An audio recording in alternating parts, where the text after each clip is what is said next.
July is Disability Pride Month. But right now, we aren't just celebrating, we're fighting. 36 years after the Americans with Disabilities Act was passed, we are actually entertaining the idea of institutionalization again. Forcing disabled people out of society and locking them away in institutions. This isn't just a policy debate. It is wrong, it is evil, and it is a fundamental violation of human rights. We cannot roll backward to a time when disabled people were treated as quote-unquote undesirables by a cold-hearted system.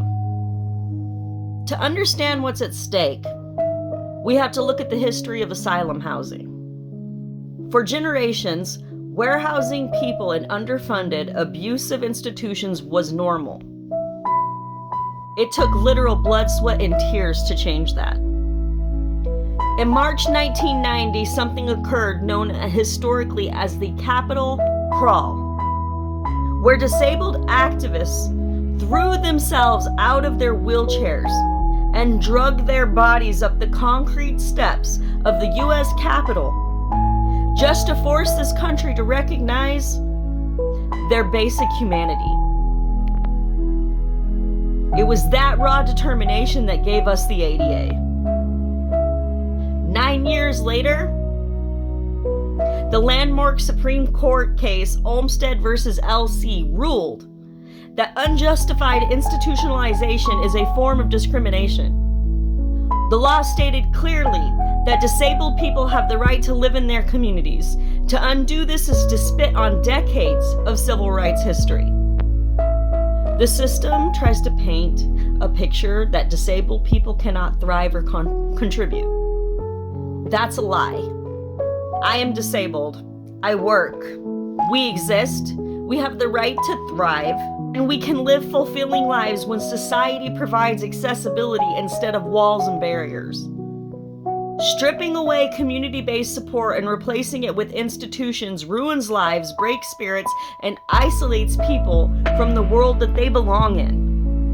And this isn't an abstract policy debate for me. It hits very, very deep to the very heart of my own personal life. I have 2 sons with Duchenne muscular dystrophy.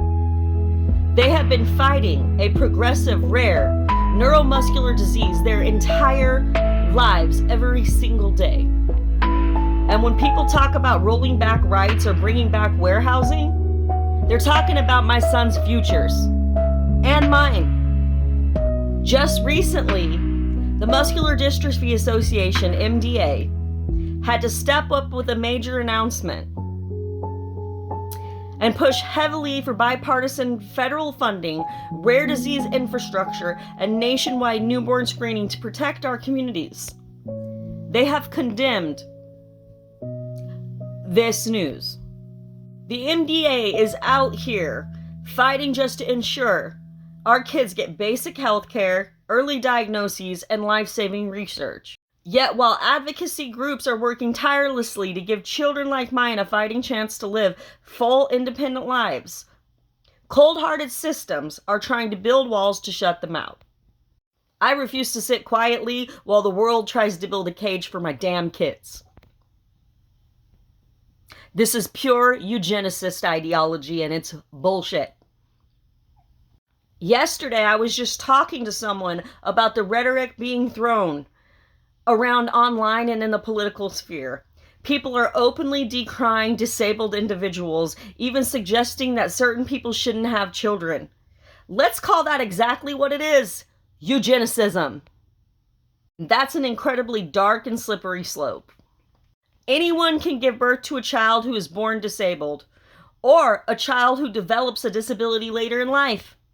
There's absolutely no way to control, predict, or prevent the human body from experiencing vulnerability. To push eugenicist rhetoric is to advocate for a world that discards its own children. And here's the ultimate truth that the architects of these cruel ideas choose to ignore, okay? Disability is the only minority group that anyone can join, at any given second. An accident, an illness, a stroke, an unexpected cancer diagnosis can render anyone disabled at any moment, any time, in any fashion during the course of their life. Even if you do manage to evade illness or injury, if you are lucky enough to live to old age, disability is guaranteed because this body's going to fail. The human body ages, it slows down, and it requires support. When you advocate for stripping away the rights of disabled people today, you are actively building the cage that you or someone that you love will eventually be forced into, possibly tomorrow. As we move closer to July and Disability Pride Month, we need to honor the legacy of the Capitol Crawl.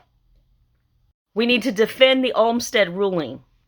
We must protect the future of my children and millions of others. Reject the horrific return to institutionalization and the casual rise of eugenics. Disabled people are human beings. Full stop.